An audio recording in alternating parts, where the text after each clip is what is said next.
नमस्कार मेरे प्यारे भाइयों, बहनों और बच्चों। आपको ये सब मालूम है कि हम आजकल गीता का अध्ययन कर रहे हैं और इस गीता के अध्ययन करने के क्रम में श्रीमद् भगवद गीता के अध्याय 18 के श्लोक 69 यानी कि 69 पर आ गए हैं। तो श्री कृष्ण भगवान गीता के अध्ययन के बारे में अर्जुन से बता रहे हैं। पहले तो वो उन्हें प्रेरित कर रहे थे युद्ध करने के लिए, लेकिन अब जो उनका संवाद है वह पूरा हो चुका है और ये एक तरह से जो अध्याय 18 है यह गीता का सारांश है कि श्रीमद् जो गीता है इसके पढ़ने का क्या महत्व है और इसको जो हम प्रचार करना चाहते हैं उसका क्या अर्थ है, क्या मतलब है, उसका क्या लाभ है, क्या हानि है। तो श्री कृष्ण भगवान श्रीमद् भगवद गीता के अध्याय 18 के श्लोक 69 मतलब 69 में क्या बता रहे हैं। तो सुनिए श्री कृष्ण भगवान क्या कह रहे हैं। वे स्पष्ट बता रहे हैं कि न च तस्मान मनुष्येषु कश्चिन में प्रियकृतमः भविता न च में तस्मादन्य प्रियतरो भूयि। कहते हैं कि जो श्रीमद् भगवद गीता का अध्ययन करता है उससे बढ़ के इस दुनिया में मेरे लिए न कोई था, न है, न होगा। मतलब जो श्रीमद् भगवद गीता का मतलब जो उसका अध्ययन करता है और उसका प्रचार करता है, दूसरों को गीता के बारे में बताता है, गीता का प्रचारक है, उससे बढ़कर इस दुनिया में मेरे लिए कोई नहीं है। किससे बढ़कर? जो गीता का अध्ययन करता है, प्रचार करता है, उससे बढ़कर। कहते हैं इस पृथ्वी पर यह कार्य करने वाला मनुष्य मेरे लिए सबसे बड़ा प्रिय होता है, सबसे बढ़कर प्रिय होता है। उससे बढ़कर इस दुनिया में न था कोई, न है, न होगा। देखिए गीता के प्रचार के नाम पे उसकी अलग अलग वो जो व्याख्या करने लगते हैं, जबकि गीता में लिखा हुआ जो वाक्य है लिखे हुए उसका तो एक ही अर्थ होगा ना।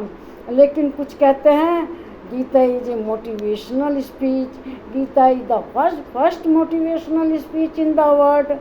कोई कहता है कि Gita is a management book, बाकी ये नहीं है। गीता तो भगवान की वाणी है, भगवान ने जो कहा है वही गीता में लिखा है, वही बताना चाहिए कि गीता में यह लिखा है। भगवान ये कह रहे हैं, भगवान कहते हैं कि ये शरीर जो है क्या है, एक तरह से कपड़ा है आत्मा के लिए। तो हम कुछ और कैसे बता सकते हैं जब श्री कृष्ण भगवान ने कहा है। अब वो कह रहे हैं कि मेरे लिए सबसे प्रिय कौन है, अपने सबसे प्रिय के बारे में बता रहे हैं। अब हम कुछ और अर्थ निकाल लेते तो गलत बात है ना।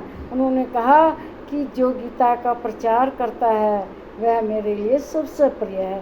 तो गीता के ही शब्द कहने चाहिए, गीता के ही वाक्य कहने चाहिए, अपने ओर से जोड़कर। क्योंकि कहाँ कहा है श्री कृष्ण भगवान ने कि ये तो मैनेजमेंट है। क्या वो सेना का मैनेजमेंट कर रहे हैं? वो तो सारथी का काम कर रहे हैं। वे कहा कहते हैं मोटिवेशनल स्पीच है। मोटिवेशनल होती तो सार्वजनिक रूप में कहते, वहाँ सब हैं लेकिन ना किसी को दिखाई दे रहे हैं, ना किसी कोई उनकी वाणी सुन रहा है। यह तो एक तरह से अर्जुन और श्री कृष्ण भगवान में संवाद है। तो इसे संवाद क्यों नहीं कहते? इसके अलग अलग नाम रखने की जरूरत क्या है? तो गीता में जो सही अर्थ है इस श्लोक में वो यही है कि जो गीता का प्रचार करता है, गीता का अध्ययन करता है, वह श्री कृष्ण भगवान का सबसे प्रिय व्यक्ति है। उसी को वे कल भी मानते थे अपना प्रिय, भविष्य में भी मानेंगे। तो भगवान का प्रिय बनने के लिए हमें क्या करना चाहिए? हमें गीता का अध्ययन करना चाहिए। अगर हम गीता का अध्ययन करते हैं तो क्या होता है? ये ज्ञान यज्ञ होता है, इससे भगवान प्रसन्न। यह भी यज्ञ है, लेकिन ये यज्ञ कौन सा है? ज्ञान यज्ञ। और हमें गीता के तरह तरह के अर्थ न बताकर लोग गीता का अर्थ बताते बताते एक अलग से अपनी शाखाई बना लेते हैं, अपना एक तरफ से एक धर्म की लाइन ही बना लेते हैं। तो कहना भगवान को एक कहता है निरंकार है, भगवान ये क्या है, एकेश्वर वाले कहते हैं कि भगवान किसी को दिखाई नहीं देते, वे मूर्ति पूजा का खंडन करते हैं, लेकिन फिर खुद एक ही संप्रदाय हो जाता है, फिर उनकी मूर्ति बनने लगती है। जो कह रहे मूर्ति पूजा का खंडन, फिर उनकी तस्वीर छपने लगती है, लोग उसी को पूजा करने लगते हैं। लो, एक लाइन निकल गई। तो इसलिए इस वीडियो को सब्सक्राइब अवश्य कीजिए, क्योंकि मैंने सही अर्थ बताया कि भगवान को सबसे प्रिय कौन है, जो गीता का प्रचार करता है, गीता का सही अर्थ बताता है। नमस्कार मेरे प्यारे भाइयों, बहनों और बच्चों।